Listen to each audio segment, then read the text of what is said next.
It's a beautiful Friday afternoon, and we're heading out for another camping excursion with the dogs. This time we're heading out to Amherst Shore Provincial Park. We've never been out that way for camping, or even for just traveling, so we're looking forward to seeing what sights are out there. As per usual habit, we're heading out on the back roads. A lot more interesting sights to see that way, we find.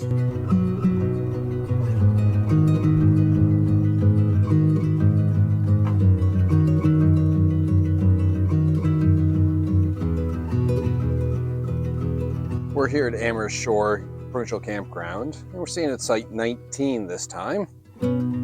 It's a nice secluded site. Unfortunately, it's not as sheltered as the photos make it seem. There's lots of storm damage this time.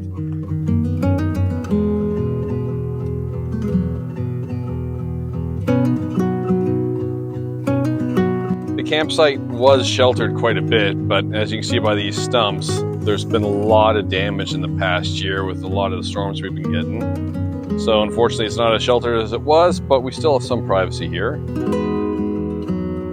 Merge is enjoying the shade. We have our solo stove all set for the night.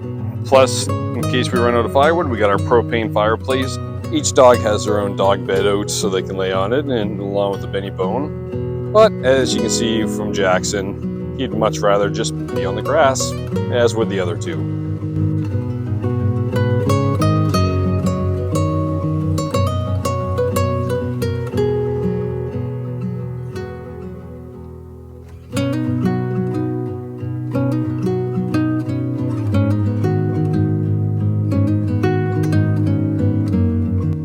Apparently we were both a little tired last night, so were the dogs, because we just woke up from a 12-hour sleep. So we're a little bit late getting the day going today, but we're off to see what adventures we can get into. During this trip, we were also able to take some promotional footage for Rescue Coffee.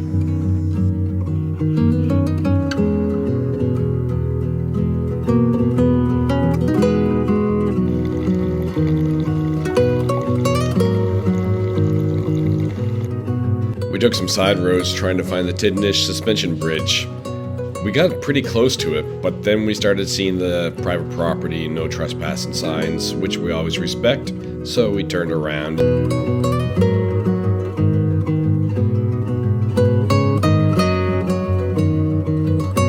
Here at Tidnish Dock Provincial Park, we thought it'd be a good spot for the dogs to stretch their legs. Little did we know that there's quite the dragonfly population here.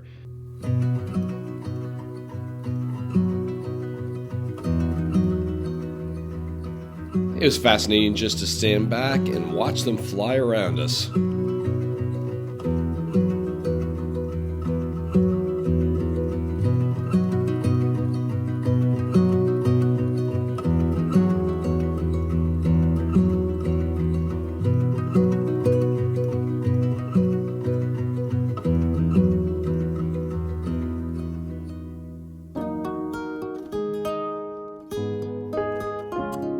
We were in the screen tent this morning and it suddenly started clouding over very quickly.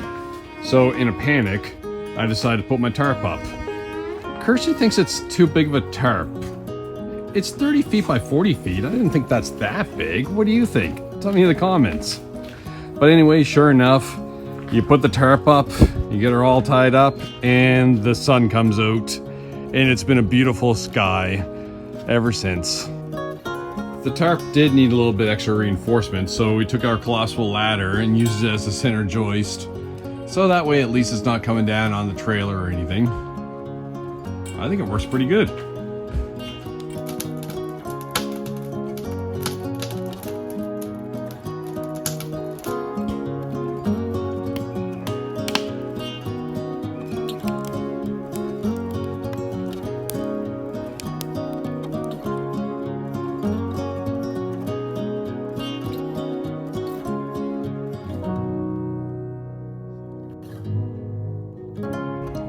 Even though we had the screen tent to keep the bugs out, there's something about the coil that just is so campfire smell like.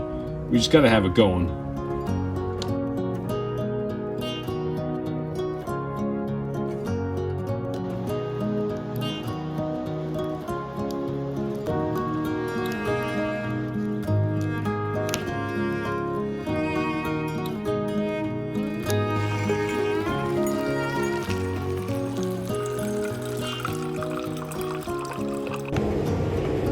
It rained again last night. At least it's raining while we're sleeping, so we're not missing out on any adventures or anything. But as Kirsty just pointed out, it made for an excellent mosquito weather first thing this morning. Thankfully, because of my ginormous tarp, everything underneath that is nice and dry. He walks really weird. Trying to pack up the tent, and these guys start appearing. We found shells of their exoskeleton from where they molted, I guess, and now they're just all hanging around. Lucky us. I still think they look like extraterrestrial type things.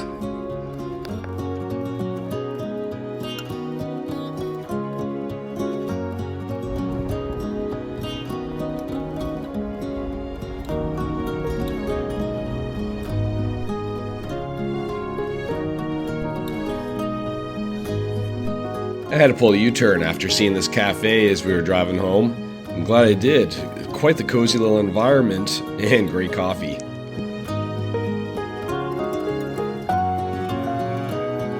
We're on our way home after another couple of nights out camping. This time it wasn't that adventurous. We checked out a couple of parks around, but we decided to have some time off and just do some R&R. And that 12 hours nap on the first night definitely showed that we needed it. Well, regardless, thanks for coming along with us. Now we're off for our next adventure.